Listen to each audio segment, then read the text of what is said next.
हे जे सगळे नेते गेले त्यांच्यावर कुठली ना कुठली ती तिथं कारवाई होणार होती, त्याची सगळी कागदपत्र ही भाजपकडे होते. बाबांनो, लोकसभा गेल्यानंतर एकतर तुमचा आणि तुमचे नेते अजितदादांचा या भाजपला काही फायदा राहणार नाही. लोकसभा संपली की तुम्हालाही असे ते सोडून देणार आहेत. आता यांच्या नवीन घड्याळामध्ये टाइम 4:20 आहे. म्हणजे काय, कसला गुन्हा असतो तो 420चा गुन्हा काय म्हणतो.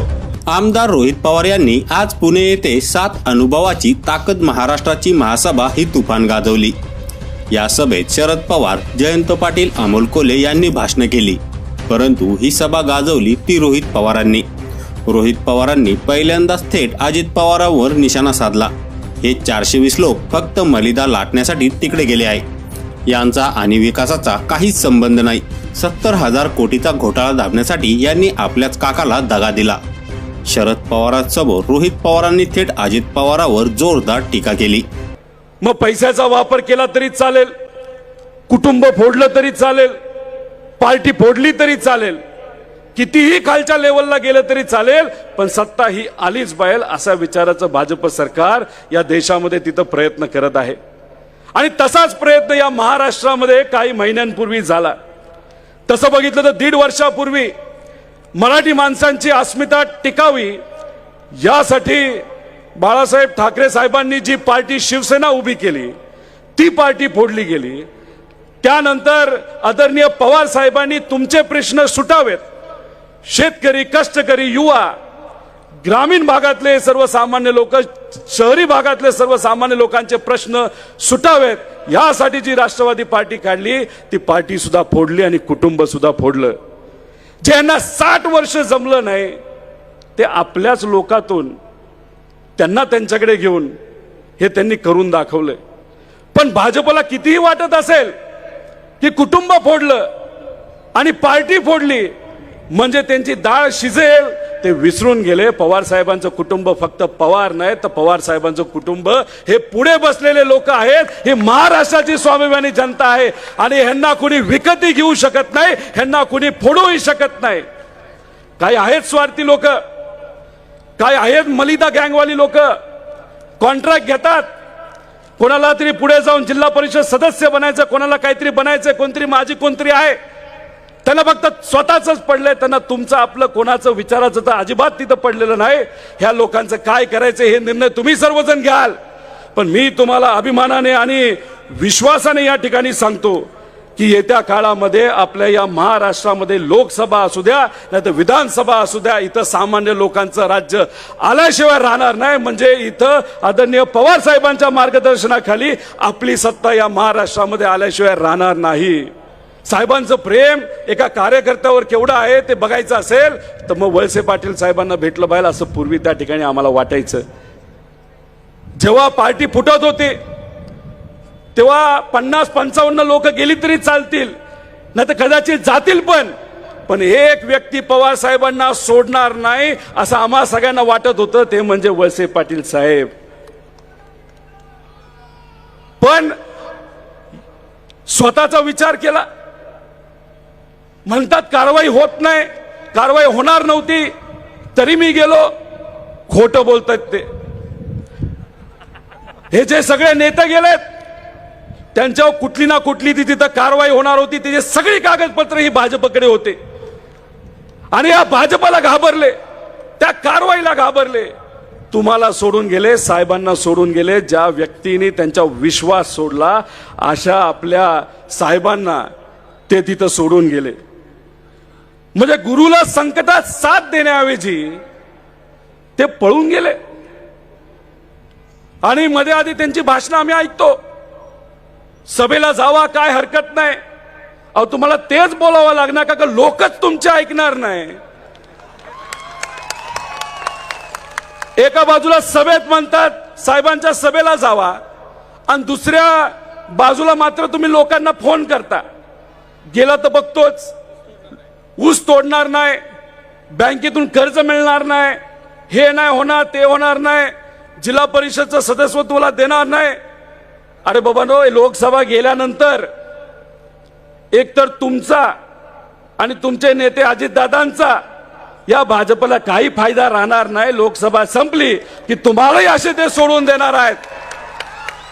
सुरुवातीला मात्र तुम्ही म्हणत होता 12 खासदारकी, आता आले 4 वर, आज आहेत 4 वर, कारण का भाजपला त्यांची मदत लागणार. एकदा लोकसभा संपली आणि दिल्ली वाल्यांना यांचा उपयोग संपला की विधानसभेला आहेत भाजपच्या शिक्क्यावर लढायला. ही अशी या लोकांची परिस्थिती आहे. खरं तर विकासासाठी आम्ही गेलो असं म्हणतात.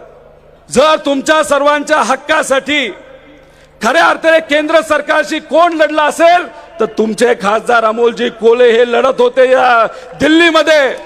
सुप्रियाताई तिथं तुमच्या सर्वांसाठी लढत होते आणि हे मात्र गपचूप सत्तेत जाऊन बसलेत.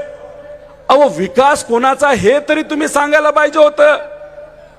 विकास तुमचा असू शकतो, अरे पण सामान्य लोकांचा विकासाच्या बद्दल तुम्ही काय बोलणार, काय करणार याच्याबद्दल बोला. दुधाची काय परिस्थिती आहे, किती भाव आहेत दुधाचे, किती परवडतं का 27 रुपयात. अहो, तुमच्या लोकप्रतिनिधींनी आमदार म्हणून आणि मंत्री म्हणून तुमच्या बाजूने एक तरी पत्र लिहिलं का की आमच्या शेतकऱ्याला 35 रुपयाचा भाव मिळाला पाहिजे? लिहिलं का? कुणी लिहिलं का? का बरं? मग विकास कोणाचा? शेतकऱ्याचा विकास नाही. शेतकऱ्याला 4 पैसे मिळायला पाहिजे म्हणून नाही करायचं का? तुमच्याच परिचयाची कोणाची तरी कंपनी आहे आणि त्या कंपनीला स्वस्तात दूध मिळावं, त्यातून पावडर व्हावी, त्यातून त्यांचा नफा व्हावा, यासाठी तुम्ही बोलत नाही ना. अहो, विकास मला काहीच कळत नाही यांचा विकास. अहो, हे ब्रिटिश काळामध्ये जर असते ना तर म्हणले ब्रिटिशचं अख्ख्या जगावर राज्य आहे, तेव्हा भारतातल्या लोकांबरोबर राहायला काय अर्थ नाही, चला ब्रिटिश सरकार बरोबर आपण जाऊ. हे असे आपले पूर्वीचे नेते सगळे.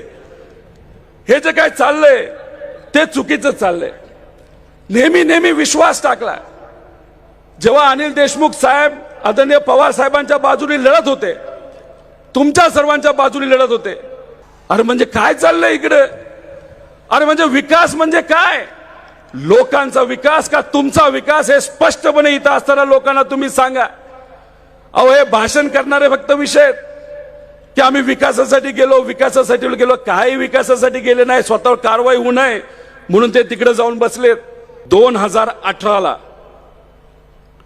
इथून आमदार कोण होतं?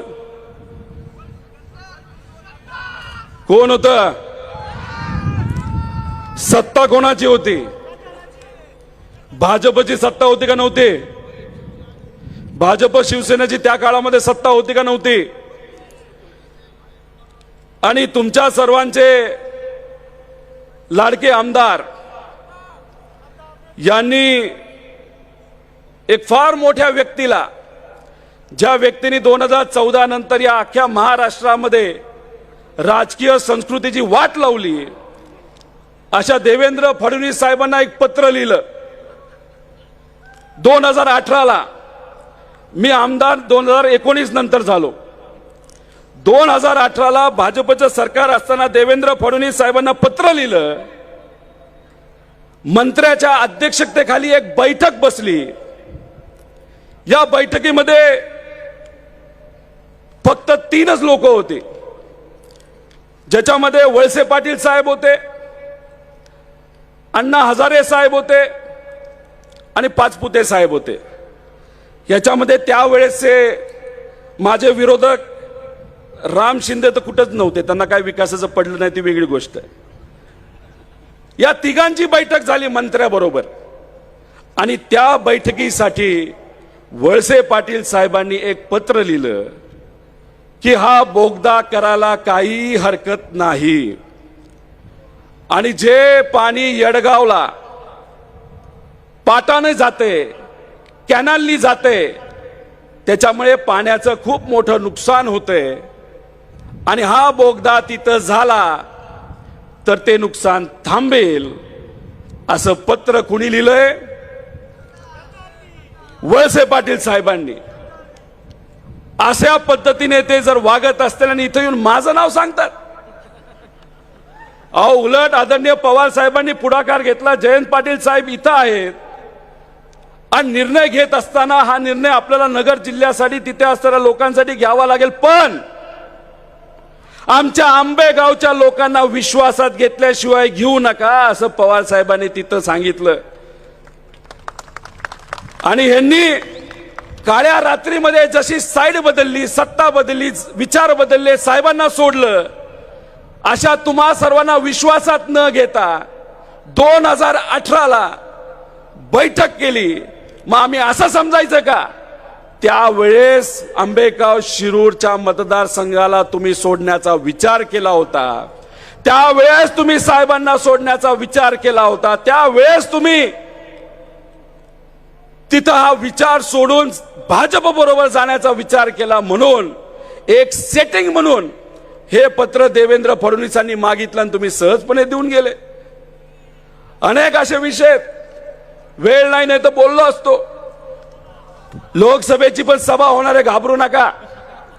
एक तर लोकसभेसाठी अमोल कोल्हेंना विजय करण्याची सभा होणार आहे, आणि दुसरी सभा अमोल कोल्हे परत एकदा जेव्हा खासदारीतून होणार त्याची विजयाच्या सभेला सुद्धा आम्हा सगळ्यांना यायचंय. पण एक तुम्हाला सांगतो, हा लढा फक्त घड्याळाच्या विरोधात नाही. घड्याळ तेच आहे, फक्त टाइम बदललाय. आपल्या वेळेस 10:10 होतं, आता यांच्या नवीन घड्याळामध्ये टाइम 4:20 आहे. म्हणजे काय, कसला गुन्हा असतो तो 420चा गुन्हा काय म्हणतो. म्हणून जाता जाता फक्त आपल्या सर्वांना एवढंच सांगतो, साहेब एक एक एक एक एक येताना काही बोर्ड दिसले, पण मी एक सांगतो, याच्या पुढे फक्त हाच बोर्ड लावायचा. साहेब तेच, मैदानही तेच, तुमची साथ तीच, पण संघर्ष नवीन, आणि विजय फक्त आपलाच. महाराष्ट्रातला सह्याद्री दिल्ली समोर कधीही झुकत नाही. या झिपतीने येत्या काळामध्ये आपल्याला लढायचंय. एवढंच या ठिकाणी आपल्या सर्वांना सांगतो आणि थांबतो. जय हिंद, जय महाराष्ट्र. यावर तुम्हाला काय वाटतं ते कमेंट करून नक्की सांगा. आणि व्हायरल मराठी चॅनलला सबस्क्राईब केले नसेल तर सबस्क्राईब